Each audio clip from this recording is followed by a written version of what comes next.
Bonjour à tous, merci d'être venus pour notre présentation MSR en 180 secondes. Vous le savez peut-être, mais la France est engagée à réduire ses émissions de gaz à effet de serre de moins 40% à horizon 2030 et atteindre la neutralité carbone à horizon 2050. Pour cela, de nombreuses entreprises dans différents secteurs d'activité s'organisent pour proposer et développer des solutions plus innovantes. Le secteur d'activité qui est impacté dans notre projet, c'est celui des transports. De nombreuses entreprises du secteur d'activité, donc des transports, travaillent ensemble pour permettre à de nouvelles technologies de plus haute performance de voir le jour. Des solutions existent déjà, notamment des composants en silicium, mais d'autres alternatives sont en cours de développement, comme par exemple le GaN, qui fonctionne à plus haute température et à plus haute puissance. Alors le GaN, qu'est-ce que c'est? Le GaN, c'est un mot un petit peu barbare, mais en vrai, ça veut dire nitrure de gallium. Bon, là, j'imagine que vous n'êtes pas beaucoup plus avancé. Donc, en fait, le GaN, c'est un semi-conducteur grand gap avec des propriétés très intéressantes. Si on le compare au silicium, il commute beaucoup plus vite. C'est 40 millions de fois par seconde, donc c'est 4 fois plus que pour le silicium. Mais le GaN, ça permet aussi de créer des composants de plus petite taille et plus économes en énergie. D'où le projet GaNRET. Alors GaNRET, c'est un grand projet collaboratif qui va mettre en lien des laboratoires et des instituts de recherche, des entreprises du transport et des fondeurs. Fondeurs, pour les non-initiés, c'est ceux qui fabriquent les composants électroniques. Et donc tout ce monde vont travailler ensemble pour permettre au GaN d'arriver pour les transports. Et pour pouvoir intégrer cette technologie, c'est nécessaire de venir la fiabiliser. Et donc dans notre cas, ça va être de la fiabiliser dans des environnements sévères. Par exemple, par environnement sévère, on pourra penser à l'espace. Pour arriver à cet objectif, on va venir par exemple caractériser thermiquement le composant, donc notre transistor. On va essayer de comprendre comment il chauffe et comment il diffuse la chaleur à l'intérieur. Nous, on va faire des tests en régime linéaire, c'est-à-dire vraiment dans la zone de confort du transistor. Alors pourquoi l'ICAM? Vous le savez peut-être, mais au premier étage du bâtiment L se trouve une grande salle climatisée appelée le DEP Lab. On y retrouve des bancs de mesure, des outils d'analyse, etc. pour réaliser des études électrothermiques. Et c'est là qu'avec Fanny, on intervient. Donc dans un premier temps, on va faire une étude bibliographique. On va voir tout ce qui s'est fait jusqu'à présent sur la thermique du GaN. Donc pour ça, on va lire beaucoup, mais vraiment beaucoup d'articles scientifiques, de thèses, de publications, etc. Ensuite, on va venir créer un modèle 3D de notre transistor, qui va nous servir plus tard à faire des simulations. Et ensuite, on va venir faire des essais concrets sur notre transistor. C'est là qu'on va rentrer du coup dans la partie analyse de nos résultats. Et à l'aide donc de la datasheet et de nos essais, on va venir valider notre simulation 3D.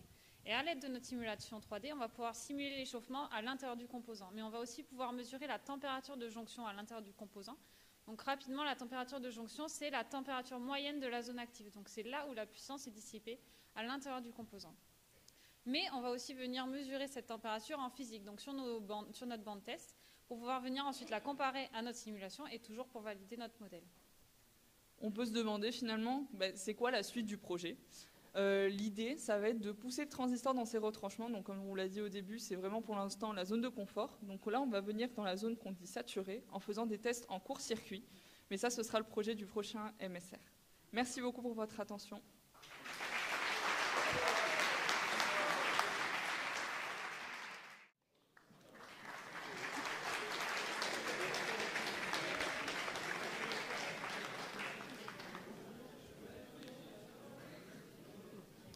Bonjour à tous, je m'appelle Eva Vrech et je vais vous présenter aujourd'hui mon projet de MSI sur lequel je travaille avec Axel Rivière-Valarché et Brice Caterino, donc sous la tutelle de notre chef de projet, M. Éric Loupiac, qui est responsable du pôle mécanique des services aux entreprises. Donc ce projet, il est en collaboration avec Caperlan, qui est un client assez récurrent qui a demandé beaucoup de projets à l'ICAM, notamment pour tester leur moulinet. Et cette fois-ci, nous avons été mandatés pour pouvoir tester leur canne à pêche. Donc Caperlan, pour rappel, c'est la branche pêche de Decathlon. Et il propose une large gamme de produits qui s'adaptent à différentes techniques de pêche. Et chaque technique de pêche nécessite un équipement adapté, notamment en ce qui concerne la canne à pêche. Donc c'est à travers la canne à pêche que le pêcheur va ressentir les vibrations de la nage du leurre, du type de fond marin dans lequel il évolue, ou encore les touches du poisson. Donc c'est quelque chose de très important, et aujourd'hui Caperlan ne le caractérisait pas encore. Donc, ils nous ont commandé un banc de test qui vise à caractériser et la sensibilité et la nervosité des cannes. On a commencé par une phase de test pour déterminer ce qu'était la sensibilité et la nervosité.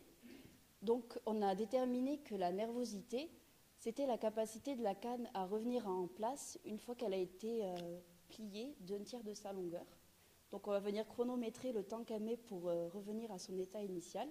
Et on a remarqué des grandes différences entre des cannes haut de gamme et des cannes bas de gamme. Et ensuite, pour la sensibilité, on a déterminé que c'était la capacité de la canne à transmettre les vibrations depuis le fil qui est dans l'eau jusqu'aux mains du pêcheur, donc à travers toute la canne. Pour faire ces tests-là, on a décidé d'utiliser un accéléromètre qu'on a fixé au niveau de la canne, le plus proche possible de là où sont les mains du pêcheur. Et ça nous a permis de mesurer les déplacements, les micro-déplacements de la canne et de pouvoir les classer entre elles en fonction de leur performance. Donc suite à ça, nous avons codé un logiciel en WBA sur Excel pour que le client n'ait pas besoin d'installer un logiciel en particulier. Et ce logiciel va permettre de recueillir les données directement depuis une carte Arduino et de classer les cannes entre elles. En ce qui concerne la conception, donc on a conçu un banc qui va simuler la prise des mains du pêcheur sur la canne et qui est aussi adapté à toutes les dimensions existantes. Les classements et les résultats que nous avons montrés à Caperlan ont été validés par les concepteurs. Donc la prochaine étape sera de livrer et de fabriquer le banc pour que Caperlan puisse garantir la performance et la qualité de ses produits. Merci à tous.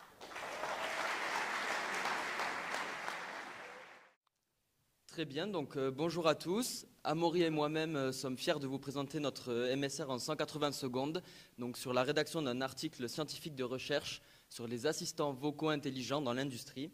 Donc le titre de celui-ci, l'intégration des AVI dans l'industrie 5.0, prendre en compte le facteur humain dans la conception technologique. Donc pour ce faire, on a décidé de vous présenter Charlie. Donc.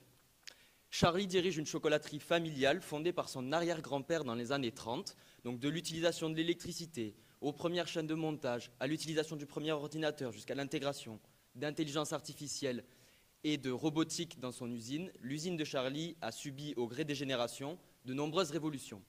Aujourd'hui, à la pointe de l'usine 4.0, Charlie souhaite agrémenter son panel technologique d'assistants vocaux intelligents.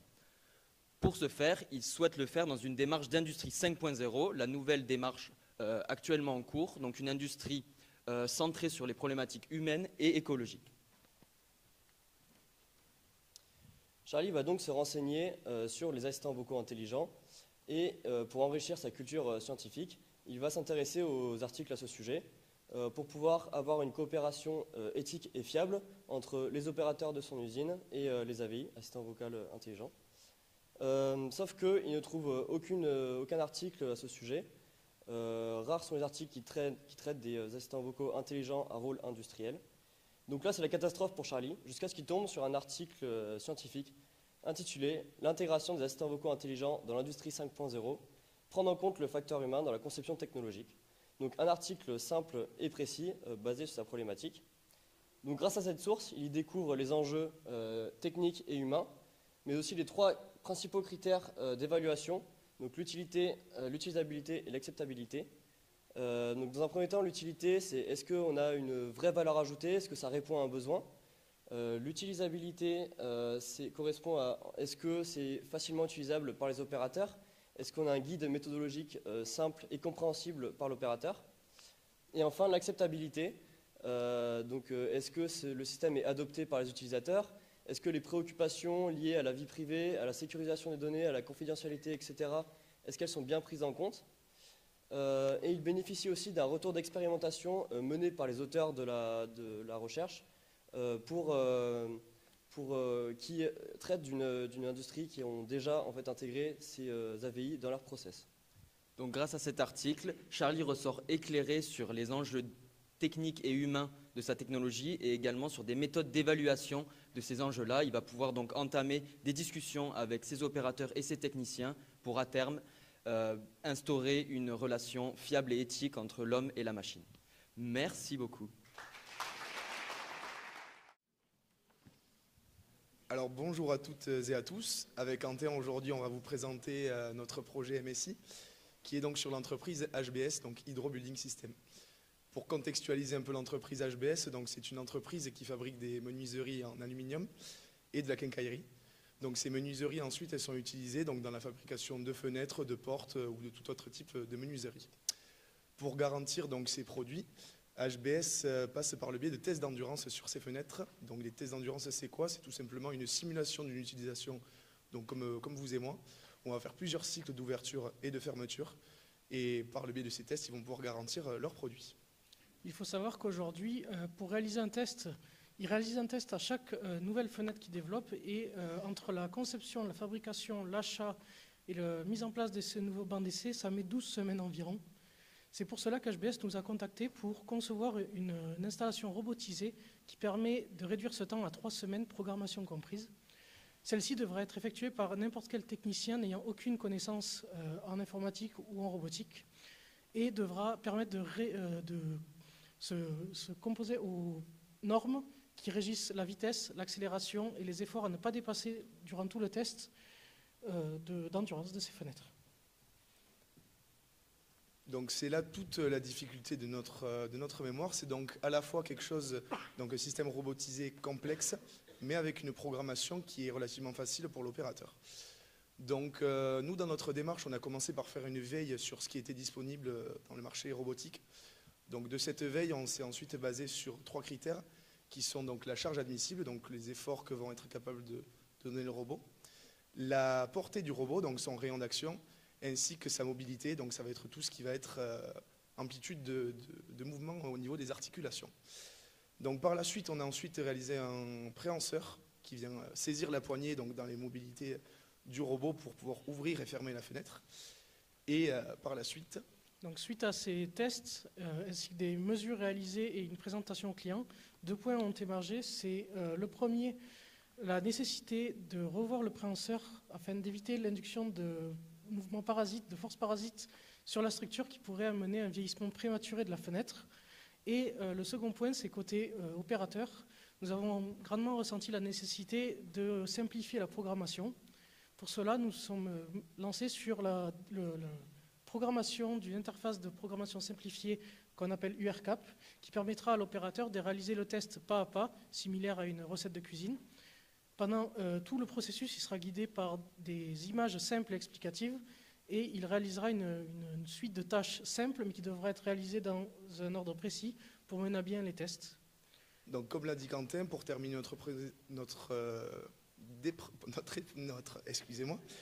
démonstration de faisabilité, on va devoir à la fois donc, travailler un peu plus sur le préhenseur au niveau des efforts parasites. Et finir le développement de l'URCAP pour permettre la programmation simplifiée. Merci à tous pour votre écoute.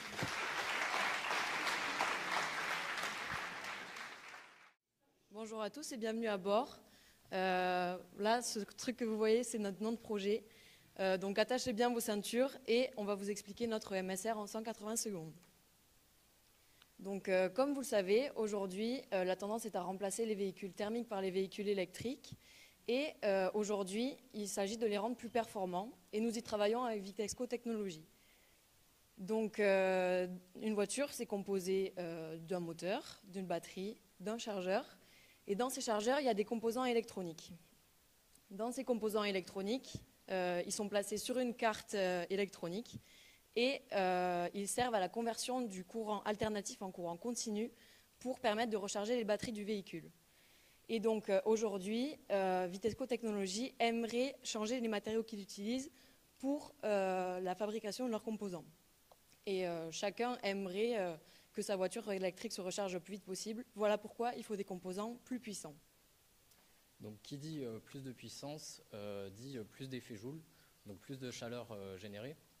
Et en fait, ces composants permettent de fabriquer des chargeurs qui sont plus puissants, mais qui génèrent plus de chaleur. Et cette chaleur, il faut l'évacuer. Et donc ça va être l'objectif de notre projet. Donc étudier le comportement thermique de ces composants et optimiser leur refroidissement. Ce qu'il faut comprendre, c'est qu'on est dans une voiture. Donc pour refroidir ces composants, on ne va pas utiliser des ventilateurs de PC gamer, mais plutôt ce qu'on appelle une plaque de refroidissement ou plaque froide, dans laquelle va circuler un fluide qui va permettre d'évacuer cette chaleur.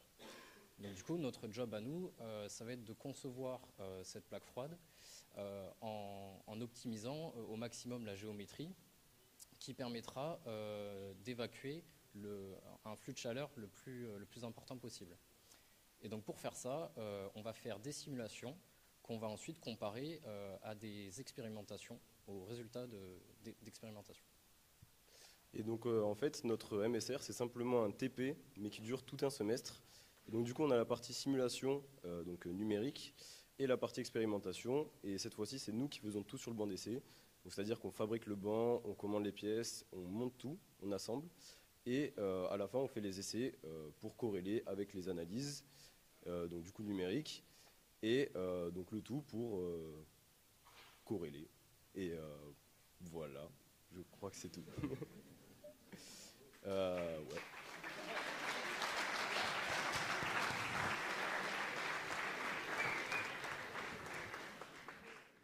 Bonjour. Bon, j'ai mis la photo en retard, donc n'y est pas. Vous auriez pu voir sur cette photo la machine, donc le proof of concept que nous avons, sur lequel nous avons travaillé dans le projet Envie, dont je vais vous parler. Comment je peux pas alors déjà, donc l'entreprise pour laquelle nous travaillons s'appelle Envie. Donc c'est une entreprise qui fait du recyclage et de la revalorisation d'électroménagers. Et donc ils ont une autre activité qui se concentre sur la réutilisation de parties des panneaux solaires. Donc nous, la partie que nous recyclons, vous pouvez la voir là, c'est l'aluminium des panneaux solaires. Donc le problème pour recycler cet aluminium, c'est qu'il faut donc décadrer le panneau solaire. Et actuellement, il y a soit à la main, une méthode à la main, ce qui n'est pas très pratique et pas rapide, ou alors une machine. Donc l'entreprise Envie avait une machine qu'ils utilisaient, seulement cette machine ne peut faire qu'un nombre limité de panneaux solaires et ils se retrouvent à faire des actions compliquées pour les panneaux solaires qui sont plus grands.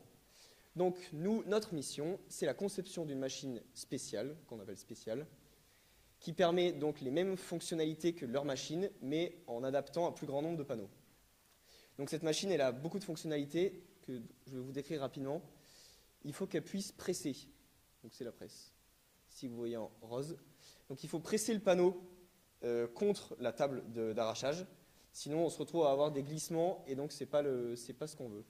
On doit aussi arracher, donc avec les morts ici, que vous voyez, et donc ça vient arracher de chaque côté les montants en aluminium du panneau solaire. Et donc ça c'est une fonction sur laquelle nous avons beaucoup travaillé lors des tests dont je vais vous parler, si j'ai le temps. Une fonction, parce que donc il faut arracher les panneaux solaires et les montants avec le moins de verre possible sur les côtés. Et donc après, une autre fonction qui est très importante, et donc je vais avoir du mal à vous montrer, c'est la fonction d'arrachage des guillotines, que vous pouvez voir là. Merde. Donc vous voyez une guillotine qui a cette forme, ici, et donc il faut arracher les connecteurs qui servent à ramener l'énergie. Voilà, donc en fait, toutes ces fonctions doivent être intégrées à la même machine. Et donc pour cela, nous avons fait beaucoup de conceptions, beaucoup d'essais de décadrage. Donc on a passé des palettes et des palettes de panneaux solaires qui nous ont été gentiment amenés. Tout ça pour trouver les meilleures fonctionnalités de la machine. Ouais. Et faire donc une conception CAO dont on est encore dessus actuellement. Et ensuite, donc ça c'est la partie conception CAO. Et donc ce qui nous reste à faire, c'est l'hydraulique et la commande électrique. Donc c'est pas moi qui m'en charge, mais c'est Elio Carponcin. Voilà. Et donc après, il nous reste l'envoi en usinage, soudage, et j'ai plus de temps pour parler.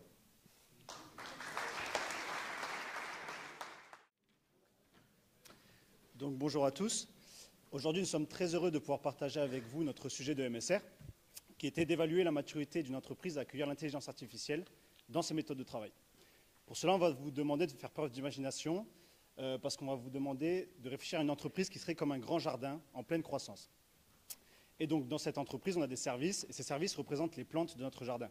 Mais pour que ces plantes grandissent, il faut de l'engrais, il faut de la pluie. Et pour nous, l'intelligence artificielle est cette pluie qui fait grandir ces plantes. Mais comment savoir, du coup, si notre entreprise est prête à accueillir cette pluie d'intelligence artificielle? Et bien pour cela, il faut déjà étudier les racines de notre plante, la culture de l'entreprise. Est-ce que l'innovation est favorisée dans notre entreprise et est-ce que c'est la clé du succès de nos innovations? Ensuite, on va observer les branches de l'entreprise qui représentent les ressources et les compétences de notre entreprise. Il est important de se poser deux questions. Dans un premier temps, c'est est-ce que notre entreprise a les données nécessaires pour pouvoir alimenter un système à base d'IA? Et dans un deuxième temps, est-ce que l'entreprise a formé son personnel pour pouvoir accueillir cette nouvelle technologie? Sans ces bases solides, l'IA ne pourra pas prospérer. Maintenant, on va parler des fleurs.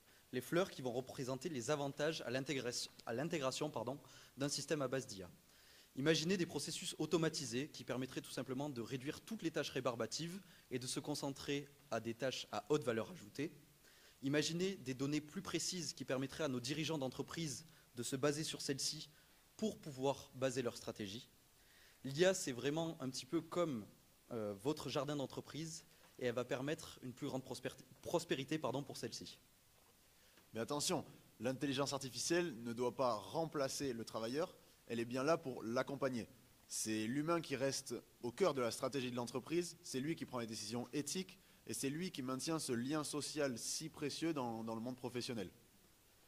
Nous trois, dans tout ça, nous sommes les jardiniers, on va dire, accompagnés de notre expert Charlie Pécoste.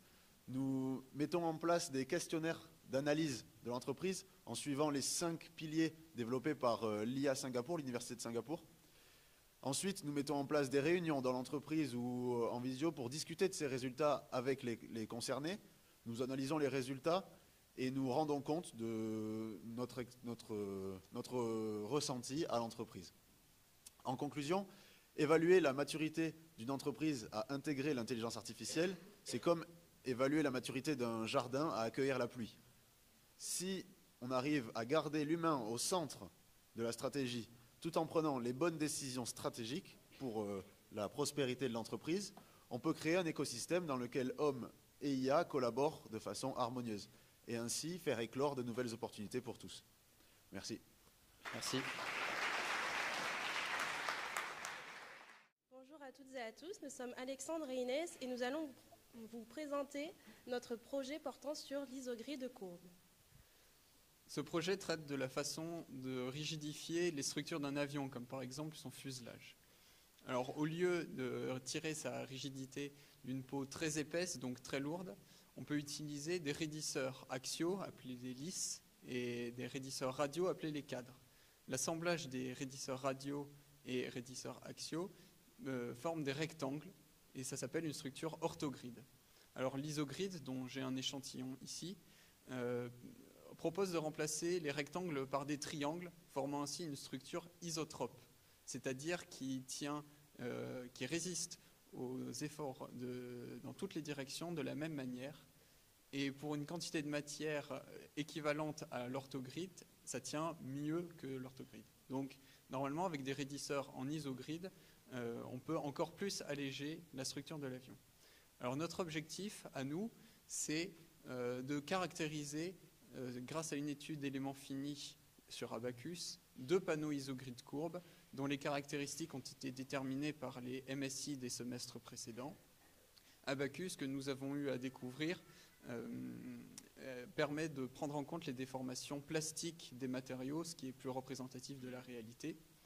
Et notre première étape dans tout ça, ça a été de transformer un peu notre conception assistée par ordinateur sur CATIA pour qu'elle puisse être découpée, émaillée avec des éléments hexaédriques.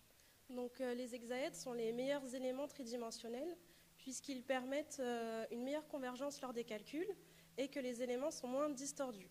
Mailler en éléments tétraédriques est très facile, mais il est préférable de mailler en hexaèdre, une méthode plus longue et plus fastidieuse afin d'obtenir les résultats les plus précis. Après avoir maillé notre modèle en entier, nous sommes passés aux simulations. Donc, au cours d'un vol, les fuselages d'avions subissent un flambage sous l'effet des charges aérodynamiques et de la pression interne. Donc, le flambage, c'est un phénomène de déformation brutale qui survient lorsqu'une pièce, initialement contrainte à de la compression, atteint un niveau de charge critique, ce qui amène à une perte de stabilité.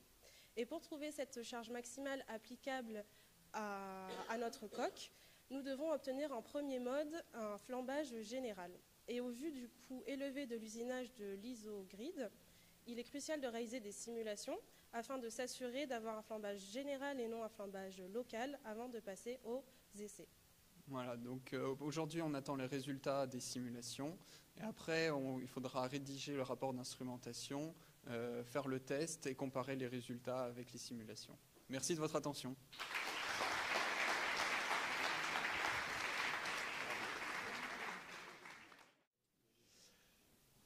Bonjour à tous, je m'appelle Mathis, voici Marie et il y a également Camille qui n'a pas pu être présente aujourd'hui et nous sommes les 3 étudiants qui travaillons sur le projet Cobien sous la supervision de Madame D'Attanasio.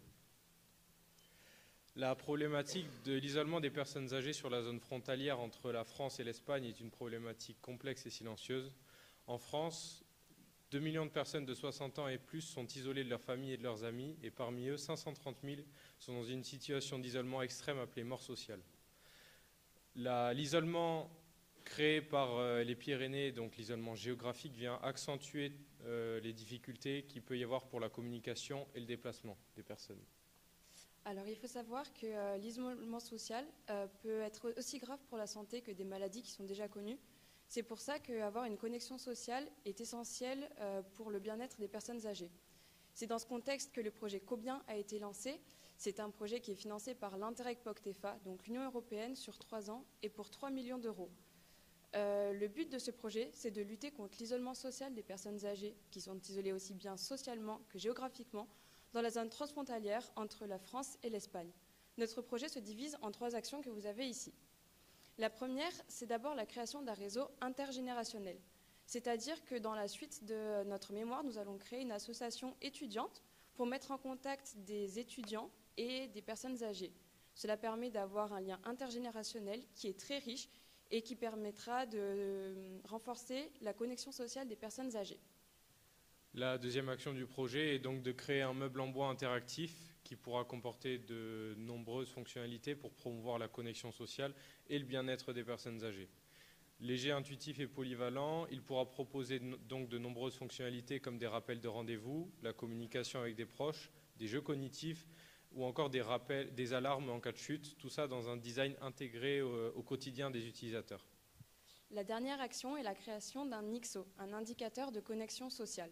Le but de cet indicateur est de mesurer l'isolement social d'une personne âgée et donc de pouvoir mesurer l'évolution. Ça permet d'avoir une action proactive sur la solitude de cette personne. Les données seront collectées aussi bien via le meuble que les interactions de cette personne. Notre approche du co-design avec les personnes âgées, des professionnels de santé ou encore des associations a déjà porté ses fruits. Par le biais de nombreux workshops en Cerdagne, à l'ICAM ou encore à Bilbao. On va essayer de continuer de travailler avec eux sur les mois suivants pour pouvoir faire avancer le projet des 2 côtés de la frontière. En conclusion, ce projet nous a permis de rencontrer énormément de personnes différentes et d'avoir des déplacements en Cerdagne, ce qui est donc très stimulant. Merci beaucoup pour votre écoute. Merci.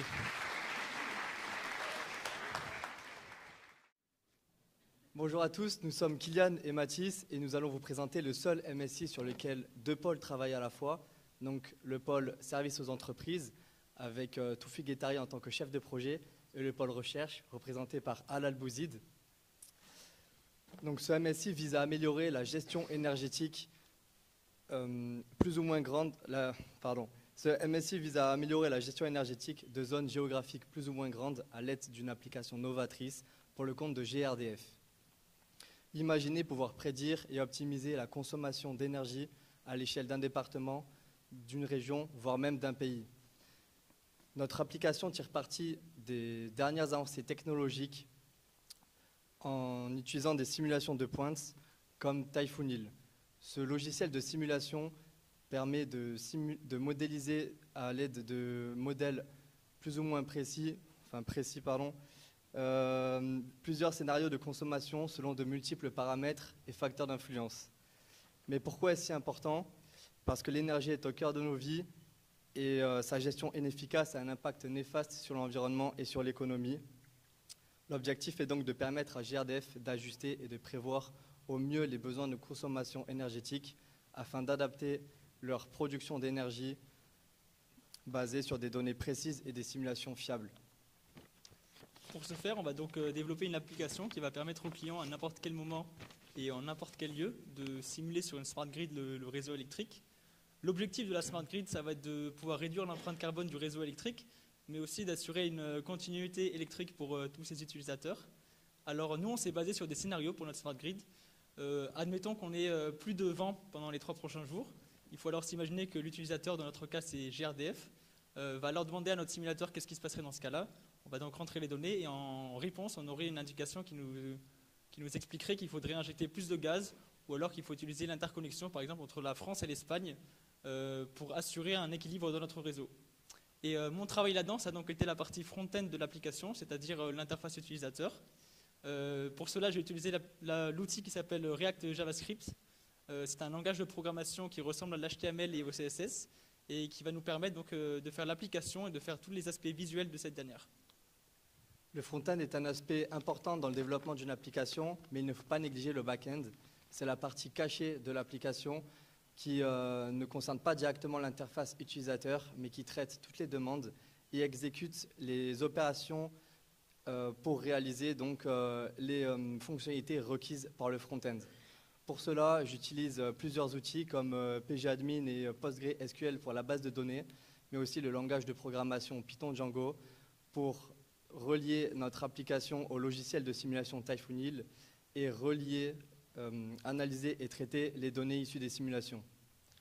Pour conclure, ce projet MSI, c'est un projet qui est très complet puisqu'il va se dérouler sur 3 années. On a une partie front-end sur laquelle je m'occupe, Mathis va faire le back-end, et il y a aussi une grosse recherche bibliographique à faire sur la partie qu'est-ce que c'est qu'une Smart Grid, comment ça fonctionne. Voilà, merci de votre attention. Bonjour à tous, nous sommes Juliette et Augustin et c'est donc à notre tour de vous présenter notre mémoire de recherche que nous avons réalisée cette année. Donc on travaille actuellement avec Simona D'Atanasio sur les interactions entre les humains et robots collaboratifs, aussi appelés cobots dans l'industrie. Alors le but de ces cobots est donc de travailler en synergie avec les humains et non uniquement pour les humains, comme on peut voir dans l'industrie 4.0 aujourd'hui, en s'adaptant à leur rythme et du coup à leurs besoins. Notre objectif avec ce projet est donc de déterminer quelles sont les interactions à mettre en place pour optimiser la collaboration entre les humains et ces cobots. Pour ce faire, on a été amené à réaliser différentes phases de tests. Durant ces tests, on avait un utilisateur qui devait réaliser le montage d'un petit objet, donc dans notre cas c'était une lampe de poche, sauf qu'il n'avait pas accès à l'ensemble des outils dont il avait besoin pour monter cette lampe de poche. Et en fait, c'est le robot qui avait accès à ces outils. Il devait donc communiquer avec le robot afin que ce dernier lui apporte les outils dont il avait besoin. Pour communiquer avec le robot, l'humain avait différentes possibilités. Donc, il pouvait utiliser une interface graphique, c'est-à-dire une tablette avec les images des outils dont il avait besoin. Il pouvait utiliser une commande vocale ou encore une commande gestuelle, c'est-à-dire mimer les outils dont il avait besoin. Suite à cela, le robot répondait à l'humain. Quoi ?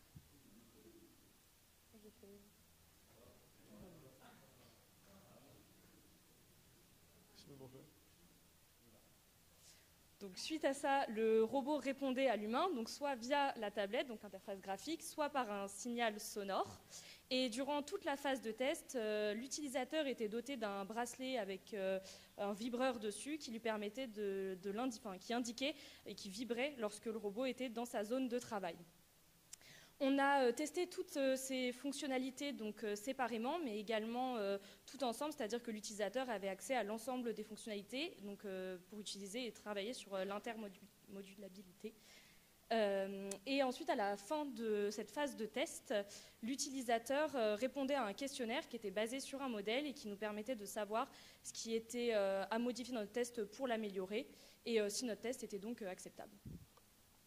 Maintenant, ce qu'il nous reste à faire avec ce projet pour aller jusqu'au bout, c'est donc de terminer les tests qu'on a déjà commencés, analyser les résultats de tests du coup qu'on a fait avec les utilisateurs, ainsi que trouver probablement des scénarios, des nouveaux scénarios d'interaction plus proches de la réalité cette fois-ci, en s'inspirant pourquoi pas de l'artisanat, de l'industrie ou d'autres domaines professionnels. On travaille actuellement en collaboration avec des entreprises présentes dans la robotique ou travaillant avec des solutions robotiques pour pouvoir trouver un peu plus d'inspiration. Ensuite, notre objectif final, ce serait donc de publier tous nos résultats de tests et notre analyse dans un magazine spécialisé et du coup qui nous permettrait de faire avancer la recherche dans ce domaine-là autour de la robotique. Ce qui est très intéressant avec ce projet, c'est qu'il mêle à la fois les sciences humaines et sociales et en même temps la robotique et qu'on peut passer facilement de la théorie à de la pratique en réalisant nos tests utilisateurs. Et ça le rend du coup très pertinent et très intéressant. Et c'est tout pour nous. Merci beaucoup.